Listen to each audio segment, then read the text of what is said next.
بسم اللہ الرحمن الرحیم والصلاة والسلام علی سید الانبیاء والمرسلین وعلی آلہ واصحابہ اجمعین۔ ہر شخص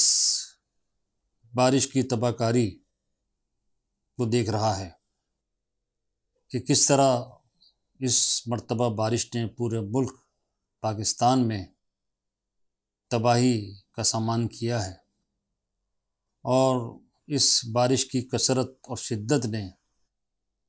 سیلاب کی صورتحال پیدا کر دی،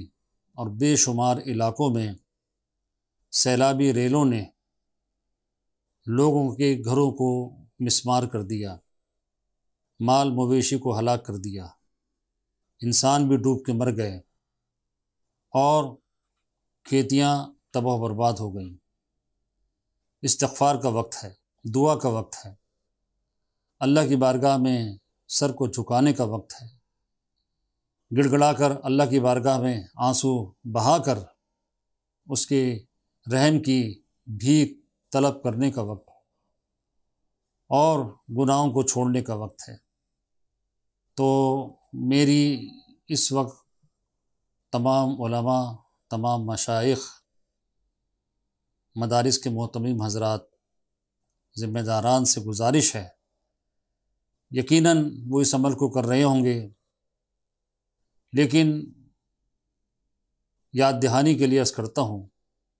اپنے اپنے اداروں میں، اپنے اپنے مدارس میں، اپنی اپنی خانقاہوں میں آیت کریمہ کا ورد کریں، یا سلاموں کا ورد کریں، جگہ جگہ اذانیں دی جائیں، اور ان اوراد و وظائف کے بعد خصوصی دعا کا اہتمام کیا جائے، جس میں اپنے ان مسلمان بھائیوں کے بارے میں اور ان کے حق میں دعائے خیر کی جائے کہ رب العالمین ان کو تباہی سے بچائے اور ان کے نقصانات کو پورا فرما دے، اور آگے کی جو زندگی ان کے لیے آسان کر دے، اور جو غلطی خدائی ہم مسلمانوں سے ہو رہی ہیں سب کو معاف کر دے، اور ہمارے لیے رحمتوں کے دروازے وا فرما دے، کھول دے، اور اللہ تبارک و تعالی بے گھروں کو گھر دے دے، جن کے نقصان ہو گئے، مال مویشی ہلاک ہو گئے، کھیتیاں ہلاک ہو گئیں، تباہ و برباد ہو گئیں، اور جن کے اور نقصانات ہوئے، اللہ تبارک و تعالی ان کے نقصانات کی تلافی فرما دے، اور جن کے عزیز و قارب، آل اولاد، بہن بھائی، ماں باپ میں سے کوئی ڈوب کر انتقال کر گئے،